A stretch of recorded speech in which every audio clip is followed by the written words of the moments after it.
लोकसभा चुनाव का तो बिल्कुल बच चुका ही है, आप सब लोग जान रहे हैं और जानते हैं। इसके साथ ही झारखंड में भी बीजेपी अपने 14 उम्मीदवारों का लिस्ट जो है वह जारी कर दी है। लेकिन उसके सामने जो महागठबंधन है, महागठबंधन अभी तक सारे उम्मीदवारों का लिस्ट नहीं जारी किए।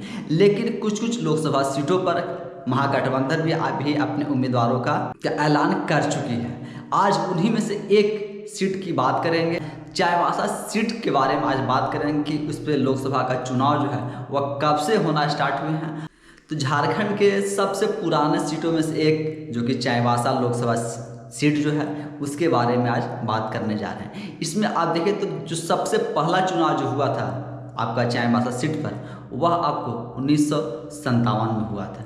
यानी कि वैसे देखें तो भारत में आज़ादी के बाद सबसे पहले जो लोकसभा का चुनाव हुआ था वह आपका 1952 में हुआ था। लेकिन उस समय यह सीट नहीं बनी थी, इसके चलते यहाँ पर 1957 में पहली बार लोकसभा का चुनाव हुआ था। चाईबासा लोकसभा के अंदर 6 विधानसभा के सीट आती हैं और जो वह 6 विधानसभा के सीट जो हैं वह सब के आरक्षित सीटें हैं। वहाँ पर मतलब अनुसूचित जनजाति के लिए सब जो 6 विधानसभा का सीट है वह भी आरक्षित है, और जो आपका लोकसभा का सीट है वह भी आपका अनुसूचित जनजाति के लिए ही आरक्षित है। तो इसमें जो 6 विधानसभा का सीट आते हैं वह आपका है आपका मनोहरपुर, जगन्नाथपुर, चक्रधरपुर, मंझगांव, चाईबासा और सरायकेला।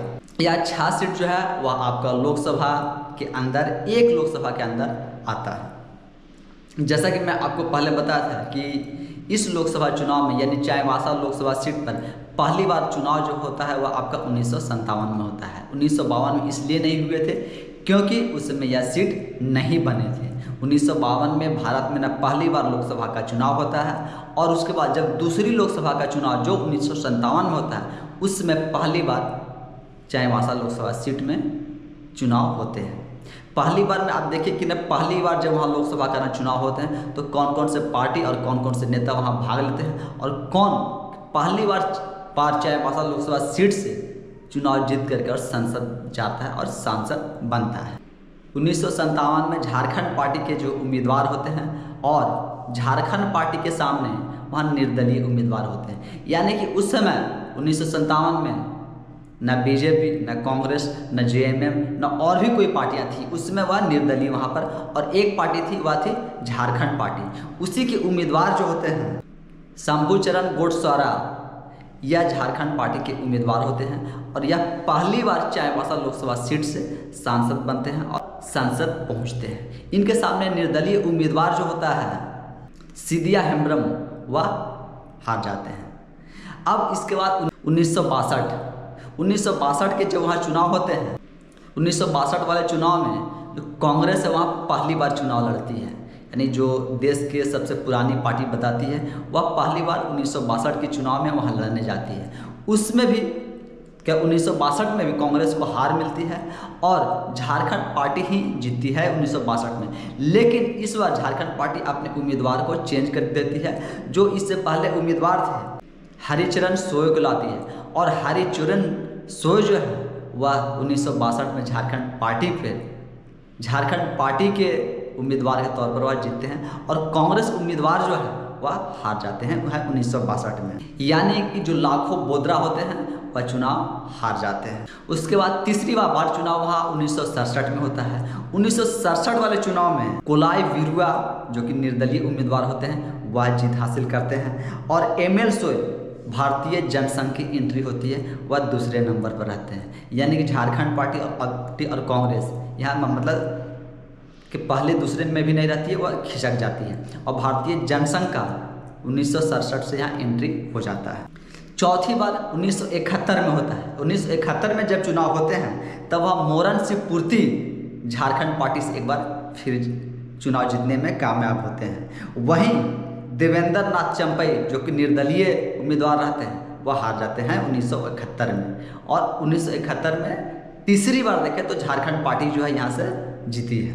1971 के बाद 1977, यानी 1971 में जो मोरन सिंह पूर्ति झारखंड पार्टी से चुनाव जीतते हैं वह 1977 में जो है वह चुनाव से पहले वह कांग्रेस में शामिल हो जाते हैं, और 1977 के चुनाव में वह कांग्रेस पार्टी के उम्मीदवार रहते हैं, और उनके सामने जो होते हैं वह झारखंड पार्टी के बाबुल सुमरई होते हैं, जो कि 1977 का चुनाव जो बाबुल सुमरई होते हैं झारखंड पार्टी के उम्मीदवार, वह जीतने में कामयाब होते हैं। जो वहाँ का सिटिंग सांसद थे मोरन सिंह पूर्ति, वह झारखंड पार्टी को छोड़ करके कांग्रेस में आते हैं, तो वह चुनाव हार जाते हैं 1977 में। 1977 के बाद 1980, लेकिन 1980 में चुनाव होता है और इस चुनाव में भी आप देखें तो अपने जनता पार्टी के ही उम्मीदवार जो बाबुल सुमरई है वह जीत हासिल करते हैं और थियोडोर बोदराज वह कांग्रेस के वह चुनाव हार जाते हैं। तो फिर से ना जनता पार्टी के ही उम्मीदवार बाबुल सुमरई जो है वह चुनाव जीतते हैं और वह चुनाव जीतने में के कामयाब हो जाते हैं। 1984 में पहली बार, क्योंकि उस समय इंदिरा गांधी की हवा थी और उसी में कांग्रेस का खाता जो है वह पहली बार खुलता है 1984 में चाईबासा सीट से। लेकिन दल बदल वाली जो मैं बात कहा था आपको, वो दल बदल वाली कहानी जो है वह यहाँ से आपकी शुरू हो जाती है। यानी जो बाबुल सुमरई जनता पार्टी के टिकट पर 1980 में उपचुनाव में चुनाव जीतते हैं, अब वह जो है अपना दल बदल करके और जनता पार्टी छोड़ कर वह कांग्रेस में आ जाते हैं। यानी कि दल बदल वाली राजनीति जो है वह आपको 1984 से शुरू हो जाता है।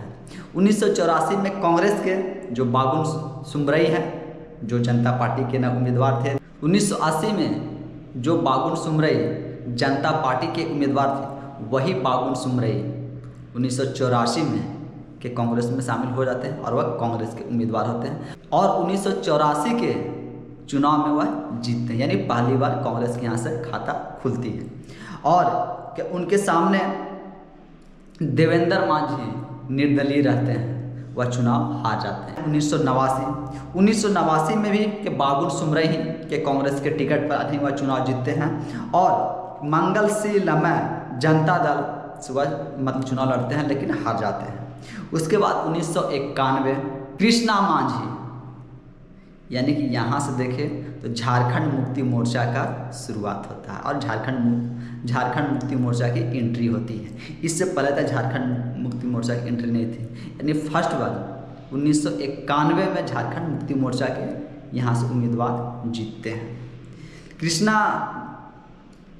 कृष्णा मरांडी जो है वह जेएमएम के टिकट पर पहली बार 1991 में यहाँ से चुनाव जीतते हैं और उनके सामने विलय सिंह सोय जो कि कांग्रेस के उम्मीदवार होते हैं वह चुनाव हार जाते हैं।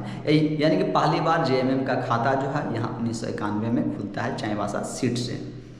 उसके बाद 1996 का जो चुनाव होता है, 1996 के चुनाव में देखें तो बीजेपी की जो एंट्री है वह 1996 में होता है और 1996 में बीजेपी जीत का स्वाद जो है वह चखती है। 1996 में बीजेपी ने चित्रसेन सिंकू को अपना उम्मीदवार बनाती है और उनके सामने विजय सिंह सोय के निर्दलीय चुनाव लड़ते हैं, लेकिन वह हार जाते हैं और बीजेपी के उम्मीदवार 1996 में पहली बार जीतते हैं चित्रसेन सिंकू। यानी बीजेपी के खाता जो है वह यहाँ से आपका खुलता है। इसके बाद 1998 में 1996 के बाद 1998 यानी 2 साल के अंदर ही, वैसे 5 साल का कार्यकाल रहता है लेकिन 2 साल के अंदर ही फिर से चुनाव जो सरकार गिरी थी, सरकार का जो क्या बहुमत का जो उसमें चल रहा था, ये सब को लेकर के 1998 में फिर से चुनाव होते हैं। 1998 वाले चुनाव में विजय सिंह सोय जो अभी तक निर्दलीय चुनाव लड़ते आ रहे थे, उनको अब कांग्रेस पार्टी टिकट देती है 1998 में। और इस 1998 में जो 2 बार से वह निर्दलीय अपना कोशिश करते आ रहे थे, वह चुनाव लड़ने का जीतने का जो कोशिश कर रहे थे, वह तीसरी बार में जब कांग्रेस से उनको टिकट मिलता तब वह जीतने में सफल होते हैं। और उनके सामने जो बीजेपी के उम्मीदवार उसमें का सिटिंग सांसद थे चित्रसेन सिंकू वह चुनाव हार जाते हैं 1998 में। उसके बाद फिर 1999 यानी 1 साल के बाद फिर ही चुनाव हो जाता है। देख लीजिए कितने जल्दी चुनाव हो रहे हैं। जो 5 साल में चुनाव होने थे वह 1 साल में ही हो रहे हैं, क्योंकि उसमें फिर सरकार के जो ये सब उसमें कहानी बताएंगे तो बहुत लंबा हो जाएगा, क्योंकि कैसे गिरी थी ना सरकार, क्या हुए थे बहुमत का ये सब चीज़ का, तो उस पर नहीं जाते हैं। सिर्फ अब सिर्फ अभी देख रहे हैं कि इस सीट का इतिहास क्या रहा है और कौन कौन से लोग चुनाव जीते हैं।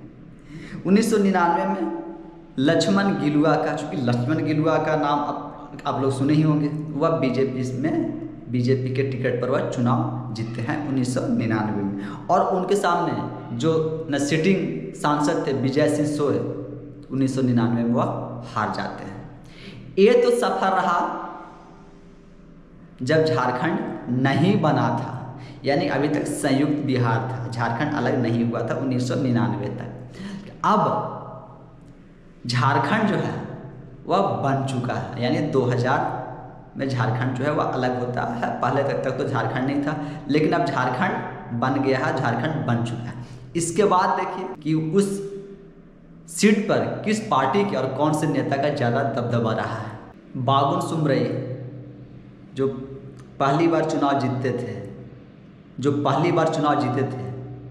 1957 में झारखंड पार्टी के टिकट पर, देखिए उनकी भी दल बदलू, वह भी 2 बार और 3 बार झारखंड पार्टी के टिकट पर वह चुनाव जीतते हैं और संसद जाते हैं, सांसद बनते हैं। लेकिन 2004 में वह भी दल बदल करके और वह कांग्रेस में आ जाते हैं और 2004 में वह चुनाव जीतने में सफल रहते हैं और वह कांग्रेस पार्टी से वह सांसद बनते हैं। यानी दल बदल वाली जो कहानी है वह वर्षों से न चली आ रही है। नेता कब दल बदल लेंगे आपको पता भी नहीं चलेगा। और उनके सामने वही लक्ष्मण गिलुआ जो आपका सिटिंग सांसद थे, लक्ष्मण गिलुआ, वह बीजेपी का रहते हैं, वह हार जाते हैं 2004 में। इसके बाद 2004 के बाद 2009 में फिर देखिए आपका कैसे दल बदल होता है। 2009 में जो बाबुल सुमरई हैं, जो आपका बाबुल सुमरई हैं, वह कांग्रेस छोड़ करके और बीजेपी में आ जाते हैं। यानी झारखंड पार्टी से होते हुए कांग्रेस से होते हुए बीजेपी। और वह मधु कोड़ा से निर्दलीय, जो कि झारखंड के सबसे बड़े क्या कोयला आवंटन घोटाला जो है 4000 करोड़ रुपए का, वही मधु कोड़ा से वह चुनाव हार जाते हैं। और मधु कोड़ा जो है वह निर्दलीय चुनाव जीत जाते हैं चाईबासा सीट से। और बाबुल सुमरई जो दल बदल क्या करते आ रहे हैं, वह चुनाव हार जाते हैं 2009 में। उसके बाद 2014 में प्रधानमंत्री नरेंद्र मोदी जो अभी हैं, इनका हवा कैसा था और किस तरीके का हवा बनाया गया था वह आप सब जानते हैं और समझते हैं, क्योंकि यह बहुत पुरानी बात नहीं है। 2014 जो इससे पहले लक्ष्मण गिलुआ जो चुनाव हार गए, 2014 में नरेंद्र मोदी की हवा में वह फिर से चुनाव जीत जाते हैं। और 2014 में लक्ष्मण गिलुआ के सामने पता है कौन है जो इससे पहले चुनाव जीते थे? मधु कोड़ा, उनकी पत्नी गीता कोड़ा। 2014 में लक्ष्मण गिलुआ के सामने गीता कोड़ा होती है, जो मधु कोड़ा द्वारा जो भारत के नाम से ना कोई पार्टी बनाते हैं, उस पार्टी से वह चुनाव लड़ी थी। लेकिन 2014 में वह चुनाव हार जाती हैं गीता कोड़ा। अब 2014 के बाद 2019, अब देखिए 2019 में क्या होता है। जो गीता कोड़ा 2014 में चुनाव हार जाती हैं और लक्ष्मण गिलुआ चुनाव जीत जाते हैं, वही गीता कोड़ा अपनी पार्टी को, यानी मधु कोड़ा जो पार्टी बनाते हैं, जब उन पर घोटाले का आरोप लगता है और 2009 में वह चुनाव जीतते हैं। 2013-14 में उनकी क्या गिरफ्तारी होती है, वह जेल जाते हैं वो। उसके बाद वहाँ जो 2019 का जो चुनाव हुआ 2014 में, तो वह चुनाव हार ही जाती हैं। 2014 में जो गीता कोड़ा है वह चुनाव हार जाती हैं। उसके बाद जो 2019 का जो चुनाव होते हैं, यानी गीता कोड़ा जो 2014 में हारे थे अपनी पार्टी से, तो वह अपनी पार्टी को 2019 से पहले वह कांग्रेस में विलय करवा देती है और 2019 में वह एक बार फिर से 2019 में वह कांग्रेस के टिकट पर चुनाव लड़ती हैं। और उस समय के जो सिटिंग सांसद हैं लक्ष्मण गिलुआ, जो बीजेपी के सिटिंग सांसद थे, 2019 में वह चुनाव हार जाते हैं और कांग्रेस के टिकट पर गीता कोड़ा जो है वह चुनाव जीत जाती है। और अब आज 2024 में वही गीता कोड़ा बीजेपी में आ गई है। यानी कि पहले अपनी पार्टी बनाती है, उससे वह चुनाव नहीं जीत पाती है, हार जाती है। उसके बाद वह कांग्रेस में जाती है। कांग्रेस में जाते हुए वह 2019 का वह चुनाव जीतती हैं। 2019 का वह सांसदी का चुनाव जीतती हैं और जो वहाँ के सांसद होते हैं लक्ष्मण गिलुआ वह चुनाव हार जाते हैं। लेकिन 2024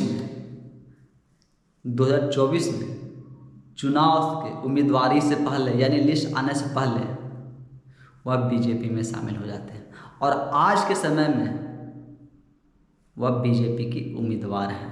यानी दल बदल वाली आप कहानी देखें तो जो पहला सांसद जो चुनाव जीतते हैं 3 बार वह जिस पार्टी से चुनाव जीतते हैं उसके बाद से वह भी पार्टी छोड़ करके और कांग्रेस में जाते हैं। कांग्रेस के बाद वह बीजेपी में आ जाते हैं।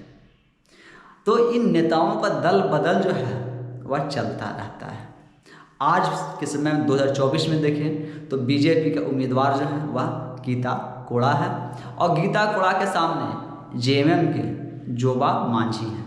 वह जेएमएम के 5 बार की विधायक रही हैं और अभी भी वह विधायक उनको ने जेएमएम टिकट दिया है। यानी आप देखें तो आप तो कहते हैं कि हम नेता चुन रहे हैं, पार्टी चुन रहे हैं, लेकिन आप देखें तो यही सब 4-5 नाम जो है आपको घूमता हुआ मिलेगा। जैसा कि आपको अभी तक इस कहानी में मैं बताया हूँ कि आप देखें जो पहली बार चुनाव जीत करके आते हैं वह 3 बार चुनाव जीतते हैं, फिर वह कांग्रेस से न चुनाव जीतते हैं, फिर वह बीजेपी से न आपका चुनाव जीतते हैं। यानी कि हम और आप तो सोचते नहीं चलो इस पार्टी को हटाकर इस पार्टी को लाए हैं तो कुछ अच्छा होगा, इस व्यक्ति को हटाकर इसको लाए हैं तो कुछ अच्छा होगा। लेकिन ये जितनी बड़ी बड़ी पार्टियां हैं यह सब और सब बस चेहरे नहीं सिर्फ ऊपर अपना काम में देखते हैं कि हमें अपनी कुर्सी बचाए रखना है, उसके लिए नीचे में ऐसे ऐसे नेताओं को लाते रहते हैं और निकालते रहते हैं। अब आपको चुनना है कि यह जो दल बदल करके नेता आ रहे हैं या दल बदल वाले नेता राज्य के विकास के लिए और अपने क्षेत्र के विकास के लिए यह कितना सोचते हैं और वह उस क्षेत्र के लिए यह कितना काम करेंगे। क्योंकि इनको तो दल बदल करने से फुर्सत नहीं मिलता है, अपनी गोटी बैठाने और फिट करने में तो इनका सारा समय चल जाता है। जब इनका सारा समय इसी में चल जा रहा है तो यह विकास की मॉडल बनाने में यह कितना समय खर्च करेंगे और कितना समय देंगे। तो यह तो था आपका इतिहास झारखंड पे जो सबसे पहला कहें कि बहुत पुराना सीटों में से एक चाईबासा लोकसभा सीट का। अगली वीडियो में मैं एक और लोकसभा सीट के बारे में आपको पूरी कहानी के साथ में लेकर के आऊँगा कि वहाँ से कौन कौन जीते और कौन कौन हारे क्या और वर्तमान में वहाँ से कौन कौन उम्मीदवार हैं। आपको हमारा वीडियो कैसा लगता है, आप क्या सोचते हैं, या आप हमें कमेंट्स के माध्यम से ज़रूर बताएं। धन्यवाद।